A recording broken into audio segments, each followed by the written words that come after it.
Ce fetiță frumoasă. Da, mami. Numai fetița am avut lângă noi. Aici. Așa puțin băieți au născut. O grămadă de gagici, mami, o să avem. Da? Avem gagici multe? Ah. Sănătate, mami, sănătate. Te facem mare și sănătos. Da, iubită, mama. Inimioara mea mică. Aolea. Ia uite-l ce-o Ana. Ce mami? Mi-e frică să-l mai dau. Uite-te. Uite-te la bunica. Ca să plângă bunica până nu mai poate când o vede. Da. Fă-i cu mâna. Fă-i cu mâna, mami. Uite bunica, că nu se vede culoarea la ochi. E neagră. Să nu-i bată umița roșie. Păi nu vezi cum țin luminica? Bravo. Așa, tati. Da.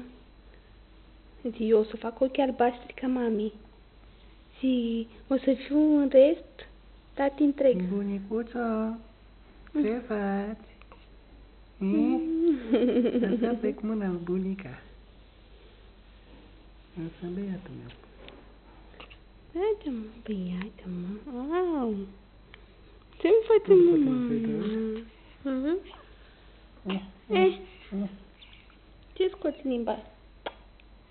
Ce e acolo, lumină? Ce e acolo, mă? Poate se vede culoarea la ochi. Toate nu-și dă seama. Nu dai seama ce culoare e, a? E husky ăsta, e cu ochii gri. Botosule. Sunt prea mic, mă, tati, mă, acum și eu.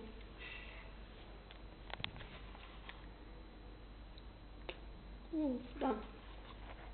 Mă. Ia, să vedem. Semen cu tati tău. Mânuță.